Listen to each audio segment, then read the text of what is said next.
USAID does not require the Foreign Service exam. The State Department does. USAID does not. So there is no test, no examination for the Foreign Service at AID. On the flip side of that, we do require Foreign Service candidates to have a master's degree, which the State Department does not. So there's kind of the difference in the two. So essentially, you apply online to a specific specialty based on your education and your experience background. We do not have a generalist category at USAID, for example. You would apply for a health officer or agricultural officer, finance officer, for example. The key to being successful in the first phase, which is getting through the automated screening process, which, yes, is a very cold, analytical, artificial intelligence software program, is the way you tailor your application.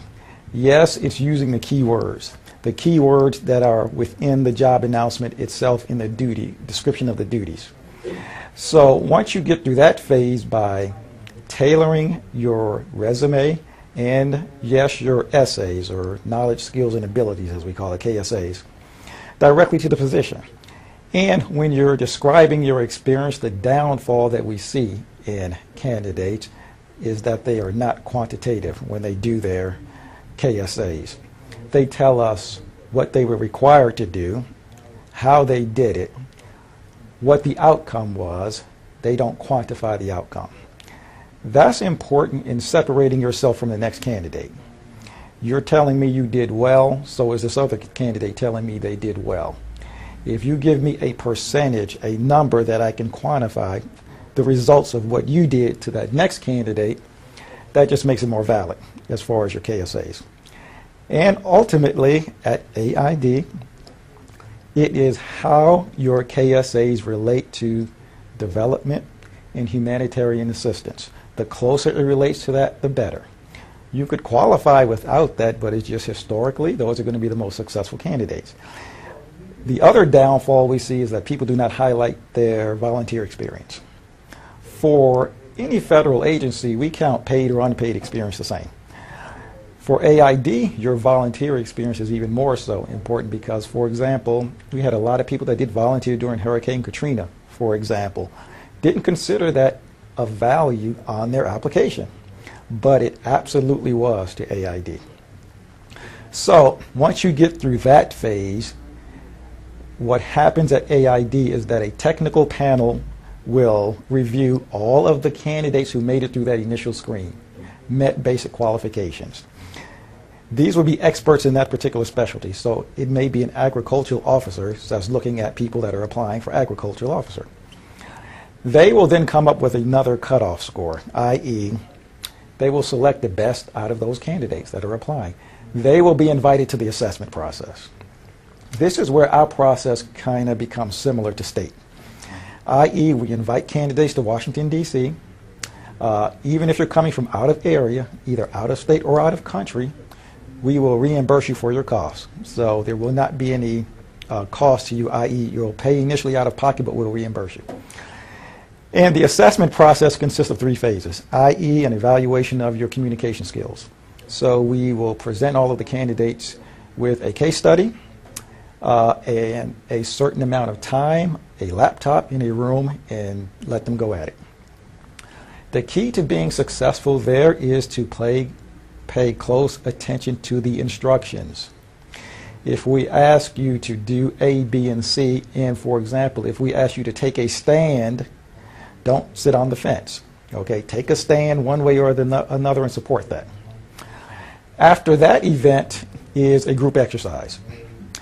The group exercise consists of 3 other candidates, or usually 4 candidates, that are collaborating on the same case study in front of the selection panel.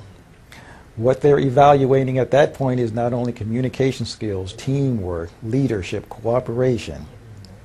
The downfall I see there in candidates is either too little involvement in that group exercise or too much involvement in that group exercise.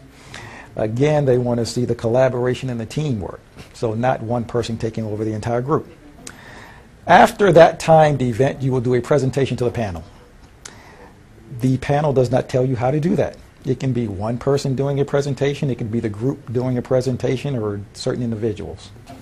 After that is your personal interview. And again, one-on-one with the panel. And that is similar to any other interview process, of course. But the key there, again, is to answer the question specifically. Because the process is sort of rigid, i.e., we will ask you the question, we will repeat the question.